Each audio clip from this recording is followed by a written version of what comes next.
Welcome back to another episode of Message and Call. Today we are going to talk about capacity planning. Now, in the past, I have done a lot of stuff where I took some hours. I take a Microsoft project. I took the work. I estimated hours based on the task. Add all the hours up for the task, and then from there, then I figure out how long the project would be.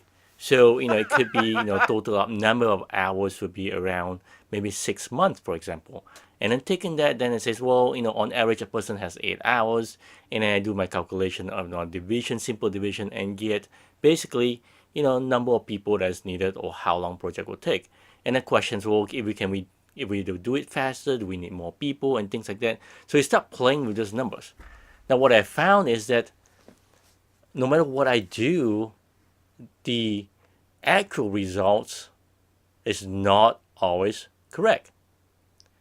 So the whole estimation that we do, the whole capacity planning around figuring out how much work we can do so we can deliver something by a specific date doesn't work. So then how does it work? What's the right way? How do we do that in Scrum? So today we're going to cover how we do it in Scrum in a really simple way. So let's get to it. So the way to calculate is really simple. If you're running Scrum already, and if you have your velocity, your average story points that you do in each sprint, then you are closer to figure out capacity planning. Well, how do I know how much story points to take in? The biggest thing is real simple, and I kind of mentioned this in my previous video when I talked about sprint planning. You simply go in and ask the developer to say, which stories, how many stories do they feel like they can consume? Go quickly do a feast of 5. Take the first story, does it feel right? Take a second story, does it feel full? Until the team all feels like they have had enough for the sprint. So that's a quick way of doing it. Once you have that, you run it a couple of times. From there, then you start collecting story points. You start figuring out what is the velocity. So every sprint, you collect the numbers, and over time, you get an average number of points, your velocity. So how many points on average does a team consume? The next step is this. The next step is real simple. How long is your sprint? So let's assume that it is a 2-week sprint, so therefore you have 10 days. Take the number of team members that you have in the team, assuming you have 7. So my total team days is 7 times 10, that is 70. So that is your 100% capacity. At 100%, at full capacity, you are doing about 70 team members days. That's a number. Has nothing to do with how much you take in work yet, right? That's just how much time you have. Well, that's awesome. Now let's take a look. Now if you have an average number of points, so assuming your velocity is 35 points. So when you are at full capacity, you're delivering 35 points. Say at sprint planning, you ask a question, well, the next sprint is coming up. How many people are not going to be available? So it's just simple. Go around, ask people how many days they're going to be off. Add them all up. If it's a holiday in that sprint, for example, then that's the, that 1 day times number of people. So assuming if you total it up and there is 10 days, 10 team members days where people are not available to do the work. So take that number, right? So take the full capacity number, which is 70, minus your 10, you get 60. Now out of 60, then you divide it by the total, which is 70, to get you a percentage. So 60 divided by 70, you roughly get about 86%.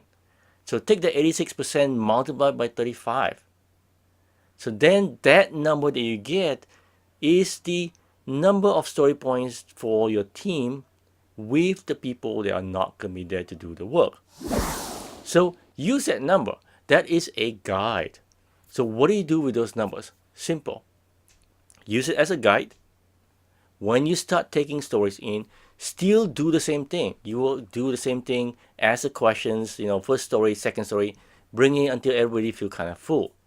Now when you have that, add up the numbers compared to the numbers that you just received from the calculation.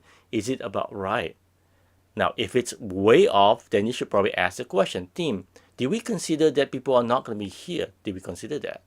Or if it's way too low, well, why is it too low?